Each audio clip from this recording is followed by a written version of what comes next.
തച്ചുടച്ചുകൊണ്ട് Norway ലോകകപ്പ് quarter ഫൈനലിലേക്ക് പ്രവേശിച്ചിരിക്കുന്നു. Pre ക്വാർട്ടറിലെ അതീവ നാടകീയമായ മത്സരത്തിൽ 1-2 ഗോളുകൾക്ക് ലാറ്റിൻ അമേരിക്കൻ കരുത്തരായ ബ്രസീലിനെ തകിടം മറിച്ചാണ് നോർവേ വിസ്മയ വിജയം സ്വന്തമാക്കിയിരിക്കുന്നത്. നോർവേയുടെ സൂപ്പർ സ്ട്രൈക്കർ എർലിംഗ് ഹാളണ്ട് രണ്ടാം പകുതിയിൽ നേടിയ ഇരട്ട ഗോളുകളാണ് കാനറികളുടെ ലോകകപ്പ് സ്വപ്നങ്ങൾ തച്ചുടച്ചത്.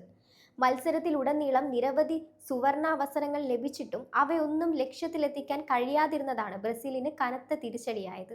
കളിയുടെ ആദ്യ പകുതിയിൽ ലഭിച്ച പെനാൽറ്റി മിഡ്ഫീൽഡർ ബ്രൂണോ ഗിമാറയസ് നഷ്ടപ്പെടുത്തിയപ്പോൾ തന്നെ ബ്രസീലിന്റെ കഷ്ടകാലം തുടങ്ങിയിരുന്നു. കളി അവസാനിക്കാൻ 10 മിനിറ്റ് ബാക്കി നിൽക്കെയാണ് മിന്നൽ ഹെഡറിലൂടെയും പിന്നീട് മനോഹരമായൊരു ഷോട്ടിലൂടെയും ഹാളണ്ട് ബ്രസീലിയൻ കോട്ട തകർത്തത്.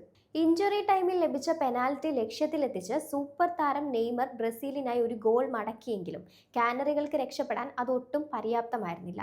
അന്താരാഷ്ട്ര ഫുട്ബോളുകളിൽ നോർവേയെ ഇതുവരെ തോൽപ്പിക്കാൻ കഴിഞ്ഞിട്ടില്ലെന്ന തങ്ങളുടെ ദൗർഭാഗ്യകരമായ റെക്കോർഡ് തിരുത്താൻ ഇത്തവണയും ബ്രസീലിനായില്ല.